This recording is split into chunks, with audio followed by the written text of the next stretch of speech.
A headache that Barcelona coach Quique Setien didn't really want to have to deal with. His assistant, Eder Sarabia, coming under fire for making comments which were caught on television in the wake of Antoine Griezmann missing a chance in the Clásico, which of course they lost to Real Madrid. This is what Setien had to come out and say, really, the only sensible thing he could say. He says the only thing that Sarabia, did wrong, which I didn't like, was the way in which he expressed himself. I love the character and the temperament he has. That doesn't worry me. What concerns me is the way it was done. Well, look, I guess Eder Sarabia could have just gone like they do nowadays, most of them, and like he's doing right here. You know, cover his mouth and say whatever he's going to say about Antoine Griezmann like this, and then nothing happens. What Eder Sarabia was saying about Antoine Griezmann in particular, but overall about Barcelona missing chances, was what every Barcelona fan was saying, right? It's just that he's in a position where if it gets caught in camera, then this becomes some sort of a deal. And then we make some sort of connection from that and take a big leap and say, Quique Setien has lost the locker room. Barcelona is all over the shop. Maybe it's not that complicated. Maybe it's the fact that Barcelona has some frailties, and it's a team that is vulnerable. And we have been saying that time and time again under Valverde and under Setien as well. It's a team that there are issues there, and those issues will not go away until there is a change in personnel. So 1v1 situations defensively are a problem. Athleticism through the midfield is a problem. It's a team that becomes very predictable when they're passing the ball just sideways and back. That's a problem, and that's an issue. It's a team that doesn't really threaten behind. That's still a problem. And it was a problem with Valverde, and it's still a problem with Setien. And so, look, we can blame Eder Sarabia all we want.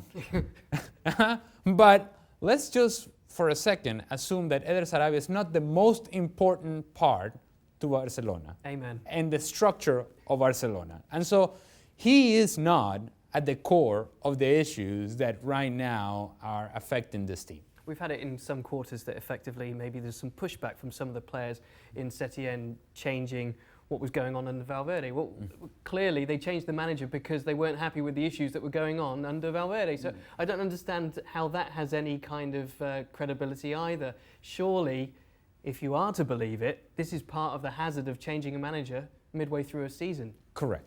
So you come in, you have a different way to run in training session. Some guys were used to whatever Valverde was doing. Maybe they enjoy the way that Valverde ran training or whatever it is that Valverde was trying to do out on the field. Maybe that's the case. And some new guy comes in and he's trying to do it differently. And guess what? Let me tell you, some players take some time to adjust to that. And players are not the most easygoing people in the world, and so they're going to complain about it. And usually they go in the locker room and they throw a jersey and throw a shoe and, oh my goodness, what are we doing? And then guess what? You have to show up and do it again the next day. And you have to do your job. And on the weekend when you play against Real Madrid, you have to do your job. See, those are the things that are frustrating Barcelona fans. The fact that you showed up against Real Madrid and you didn't do your job. Not because Eder Sarabia is throwing his arms up in the air and saying whatever he's saying. And guess what? They better be careful. Because this team that are playing against this weekend, Real Sociedad, they're a dangerous team. And so if Barcelona and Barcelona players are thinking about all the other stuff except what's going on the field, then they may just lose focus on what's really important. What's really important is that they're only 1 point behind Real Madrid. For all the nonsense that is going on around this club, there's still an opportunity to win the title. Just keep the pressure on Real Madrid. Real Madrid has proven to be vulnerable as well. They have their own issues too. So your responsibility is to make sure that you beat Real Sociedad at home. It's a huge speed bump in the road, wasn't it? I mean, I know there was the Copa del Rey loss to Athletic Bilbao, but the loss in El Clásico, when the momentum appeared to be shifting towards Barcelona in this league season, that now gives them that chance to reset and say, you know what, let's do what we were doing previously. Do you think, given all of this noise and just quite frankly nonsense that's going around, circulating around, do you think that they are able to regather themselves for the games that are remaining?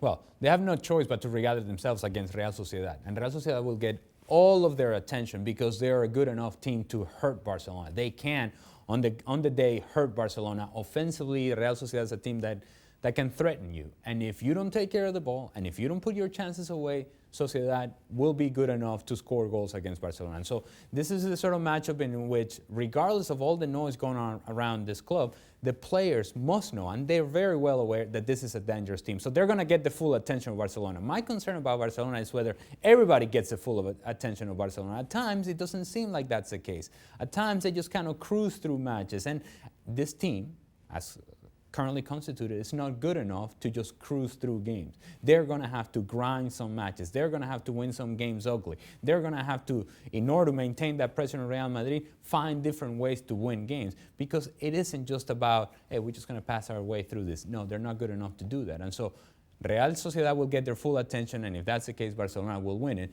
It's the other matchups against lesser teams in which I think Barcelona sometimes gets in trouble because they get complacent, thinking that they are the Barcelona of years past, when in fact this Barcelona team is not quite there. Okay, so if we're going to blame the assistant for talking, the coach for losing the dressing room, really it's the talking of the players on the pitch that matters. Barcelona against Real Sociedad, key match again in La Liga this weekend to try and get over the hump, the blip that was Real Madrid. Well, thank you very much for watching ESPN on YouTube. For more sports highlights and analysis, be sure to download the ESPN app. And for live streaming, premium content, and let's not forget as well, ESPN FC 7 days a week. Subscribe to ESPN+.